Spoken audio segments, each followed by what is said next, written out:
Hello, good morning. എല്ലാ കൂട്ടുകാർക്കും daily current അഫയേഴ്സിൻ്റെ പുതിയൊരു ക്ലാസ്സിലേക്ക് സ്വാഗതം. നമ്മളിന്ന് പഠിക്കുന്നത് 2024 ഡിസംബർ 24 കറണ്ട് അഫയേഴ്സ് ചോദ്യങ്ങളാണ്.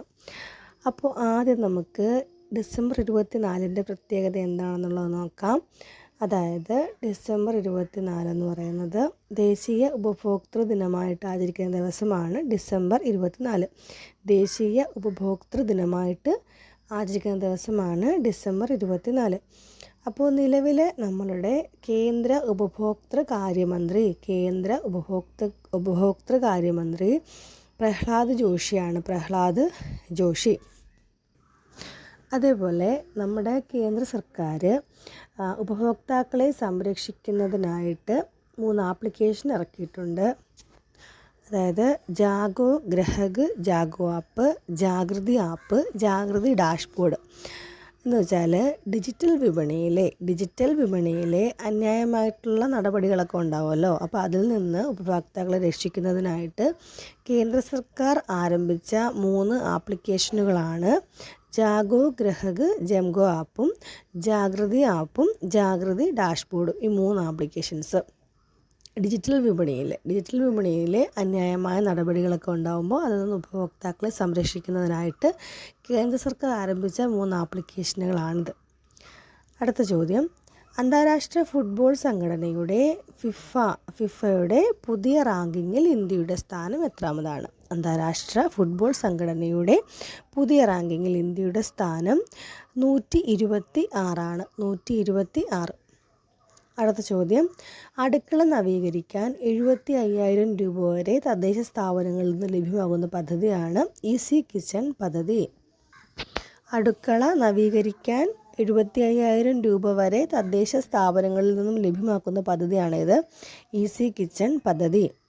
അടുത്ത ചോദ്യം, നിലവിലെ ദേശീയ മനുഷ്യാവകാശ കമ്മീഷൻ അധ്യക്ഷൻ ആരാണ്? അത് ജസ്റ്റിസ് വി രാമസുബ്രഹ്മണ്യനാണ്. നിലവിലെ ദേശീയ മനുഷ്യാവകാശ കമ്മീഷൻ അധ്യക്ഷൻ ജസ്റ്റിസ് വി രാമസുബ്രഹ്മണ്യനാണ്. അടുത്ത ചോദ്യം, 2025 ലോക പാരാ അത്ലറ്റിക് ചാമ്പ്യൻഷിപ്പിന് വേദിയാകുന്നത് ഇന്ത്യയിൽ ന്യൂഡൽഹിയിൽ വെച്ചിട്ടാണ് 2025 ലോക പാരാ അത്ലറ്റിക് ചാമ്പ്യൻഷിപ്പിന് വേദിയാകുന്നത്.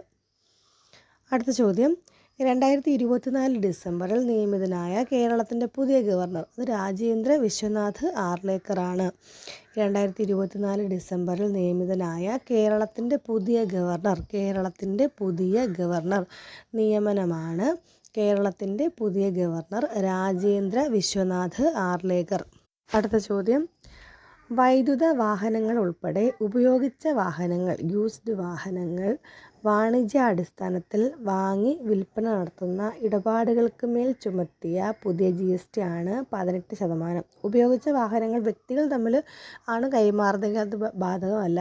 അല്ലാതെ വിൽക്കുകയാണെങ്കിൽ വൈദ്യുത വാഹനങ്ങൾ ഉൾപ്പെടെയുള്ള വാഹനങ്ങളാണ് അല്ലാതെ വാണിജ്യാടിസ്ഥാനത്തിൽ വാങ്ങി വിൽപ്പന നടത്തുന്ന ഇടപാടുകൾക്ക് മേൽ ചുമത്തിയ GST ആണ് 18%. വ്യക്തികൾ തമ്മിൽ നമ്മൾ അങ്ങോട്ടും ഇങ്ങോട്ടും യൂസ്ഡ് വാഹനങ്ങൾ അങ്ങോട്ടും ഇങ്ങോട്ടും വാങ്ങിച്ചാൽ അതിൽ GST ഒന്നുമില്ല.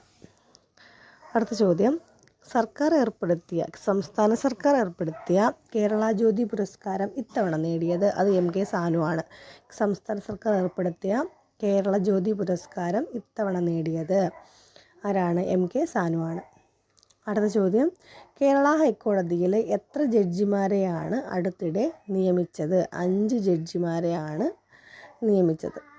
അടുത്ത ചോദ്യം, ലോകാരോഗ്യ സംഘടന ഈയിടെ മലേറിയ മുക്തമായി പ്രഖ്യാപിച്ച